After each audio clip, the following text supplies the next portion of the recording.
नमस्कार साथियों, एसीआई के इस वेबिनार में मैं आप सभी का एक बार फिर से स्वागत करता हूं। जैसा कि आप जानते हैं, हमारी जो चर्चा चल रही है वो है कॉन्सेप्ट ऑफ लोक अदालत। अब लोक अदालत के बेसिकली हमारे जो वेबिनार है वो सारे के सारे लोक अदालत के ऊपर लगभग कंप्लीट हो चुके हैं। तो आज जो हम आखिरी वेबिनार कर रहे हैं अपने लोक अदालत के ऊपर, इसके अंदर हम इसके ऊपर चर्चा करेंगे कि लोक अदालत के फायदे और नुकसान। तो जो लोक अदालत के फायदे हैं उनके बारे में हम चर्चा करेंगे। तो सबसे पहला फायदा लोक अदालत का देखिए ये है कि यहाँ पर किसी भी प्रकार की फीस नहीं लगती है। क्लाइंट की अगर वो अपना केस ट्रांसफर करवाते हैं तो ये बिल्कुल फ्री ऑफ कॉस्ट है। ये इसका सबसे बड़ा फायदा है लोक अदालत का। जैसे कि हम कभी सिविल सूट फाइल करते हैं या कुछ फाइल करते हैं तो उस कंडीशन में हमारी फीस लगती है, लेकिन इस कंडीशन में कोई फीस नहीं लगती। क्रिमिनल में भी जब हम कोई एप्लीकेशन फाइल करते हैं तो उस एप्लीकेशन के ऊपर एक नॉमिनल से चार्ज की कोर्ट फीस लगाई जाती है, इसमें कोई फीस नहीं लगती। इसके अंदर तीनों प्रकार के मुकदमे सुने जा सकते हैं। पहला तो जो कोर्ट में पेंडिंग है उन मुकदमों को भी इसके अंदर ट्रांसफर कराया जा सकता है। दूसरा, प्री लिटिगेशन जो मुकदमे हैं उनके बारे में लोक अदालत में सुनवाई कराई जा सकती है। या फिर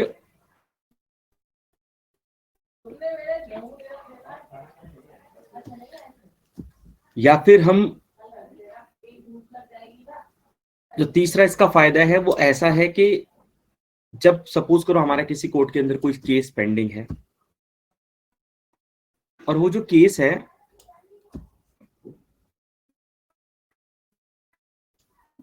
वो किसी भी स्टेज पे हो, चाहे प्राइमरी स्टेज पे हो, एविडेंस की स्टेज पे हो, या फिर डिफेंस एविडेंस की स्टेज पे हो, या फिर इवन फाइनल आर्ग्यूमेंट पे ही क्यों ना हो, उस स्टेज पे भी इस केस को ट्रांसफर किया जा सकता है, लोक अदालत के अंदर लगवाया जा सकता है।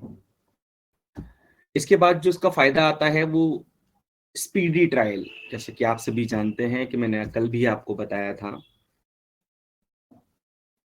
कि लोक अदालत के अंदर जो ट्रायल है वो बहुत जल्दी हो जाता है, क्योंकि जनरली इसके अंदर दोनों पार्टियों की सहमति, मीटिंग्स कराई जाती है, सहमति कराई जाती है कि हाँ, जब दोनों पार्टी एक पॉइंट पे एग्री होती हैं तो उस डिस्प्यूट को वहीं खत्म कर दिया जाता है ऑर्डर या जजमेंट लिखवा के। इसका अगला फायदा ये है कि जनरली हमने देखा होगा जब हम कोर्ट में केस फाइल करते तो हम हमारा जो केस है उसके अंदर जो आर्ग्यूमेंट है, जो प्रोसीडिंग्स है, उसको वकील साहब करते हैं, प्लीडर करते हैं बेसिकली। और इसके अंदर आप डायरेक्टली खुद भी जज साहब से बात कर सकते हैं, अपना पक्ष रख सकते हैं। का एक और फायदा है जनरल कोर्ट में, यदि आप इन पर्सन है तो ही अपना पक्ष रख सकते हैं, अदरवाइज नहीं रख सकते। और अगर आप किसी प्लीडर के थ्रू गए हैं तो सिर्फ वही आपका पक्ष रखेंगे, वही आपके पक्ष को कोर्ट में कहेंगे, ताकि कोर्ट्स की जो प्रक्रिया है उसके अंदर कोई बाधा ना पहुंचे। जनरल जो पब्लिक है वो अवेयर नहीं होती है कोर्ट प्रोसीडिंग्स से। एक्सपेंसेस की बात जो हम कहें वो लेस के लगभग होते हैं। इसके अंदर एक्सपेंसेस ना के बराबर ही होते हैं। कि जैसे हम नॉर्मली देखें कि अगर हमारा कोई केस हम फाइल करते हैं उसमें 10 या 20 डेटें लग गई, इसके अंदर एक डेट में अगर काम हो गया तो एक्सपेंसेस भी लेस हो गए। आपको 8 या 9 दिन कोर्ट नहीं जाना पड़ा, आपका खर्चा कम हो गया, आप 8 या 9 दिन एक्स्ट्रा अपना काम करके कमा सकेंगे, तो ये एक्सपेंसेस लेस हो जाते हैं।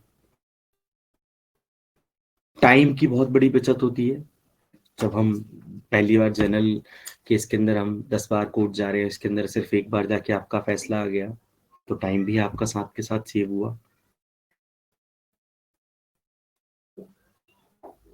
टेक्निकलिटी जो हैं, जो टेक्निकली जो इश्यूज हैं, जो मतलब अगर हम कहें कि टेक्निकल जो कोर्ट की प्रोसीडिंग्स हैं वो भी ना के बराबर ही इस्तेमाल होती हैं। ऐसा नहीं है कि पूरी सीपी, अगर क्रिमिनल है तो सीआरपीसी फॉलो की जाएगी, आईपीसी फॉलो की जाएगी, या फिर ऑफेंस जिसके अंदर मेड आउट हुआ है या इंडियन एविडेंस एक्ट फॉलो किया जाएगा, नहीं, उसका थोड़ा सा पार्ट ही फॉलो करके इसके अंदर जजमेंट या फाइनल डिग्री पास कर दी जाती है। तो जो टेक्निकलिटीज हैं वो भी छोटी हो जाती हैं, कम हो जाती हैं। एक और जो हमारी लोक अदालत का फायदा है कि कोई भी इसके अंदर विनर नहीं होता। इसके अंदर कोई ऐसा जजमेंट या ऐसा वर्डिक्ट पास नहीं होता कि एक आदमी विनर होगा, एक आदमी लूजर होगा, नहीं। जिसका वर्डिक्ट होता है बेसिकली वो ऐसा होता है कि ना तो कोई लूजर होता है ना विनर होता है इसके अंदर। बाउंड डाउन होता है दोनों पार्टीज के ऊपर। इसकी कोई अपील है नहीं है, मैं आपको बता चुका हूँ। अपील रिवीजन कभी लगाई नहीं जाती, सिर्फ एग्जीक्यूशन लगाई जाती है इनकेस अगर कोई नहीं मानता है या फिर उन टर्म एंड कंडीशंस को फॉलो नहीं करता है जो कि लोक अदालत की कोर्ट ने डिसाइड की है। तो इस तरीके के कुछ इसके अंदर फायदे बताए गए हैं, जो लोक अदालत के जो फायदे हैं। और इसके साथ ही हम अपने आज के इस वेबिनार पे जो हमारा लोक अदालत का जो पॉइंट है इसको समाप्त करते हैं। और अब हम जो अपना सेशन रखेंगे वो क्वेश्चन आंसर का रखेंगे। तो आप प्लीज अपने क्वेश्चन आंसर हमसे पूछ सकते हैं, हम उनके बारे में चर्चा कर सकते हैं। और फिर उसके बाद जी बताएं, यदि किसी हमारे साथी का कोई प्रश्न है तो प्लीज।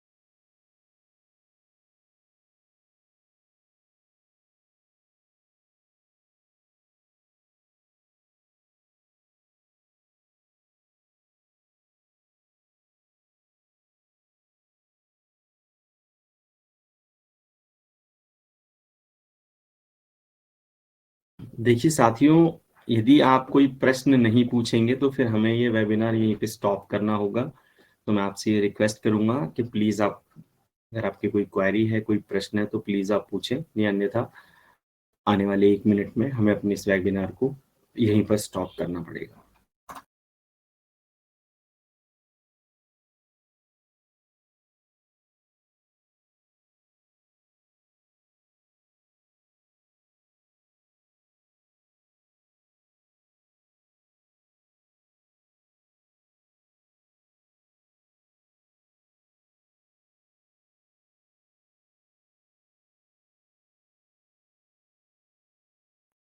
तो चलिए साथियों, जैसा कि हमने अभी देखा कि हमारे किसी भी साथी का ना तो कोई क्वेरी है उनकी, ना कोई प्रश्न है, तो इसी के साथ मैं आप सभी से इजाजत चाहूंगा इस वेबिनार को यहीं पे स्टॉप करने की। कल हम इसी समय आप सभी से इसी प्लेटफॉर्म पे मुखातिब होंगे। आज के लिए बहुत बहुत धन्यवाद। नमस्कार, गुड नाइट, जय हिंद।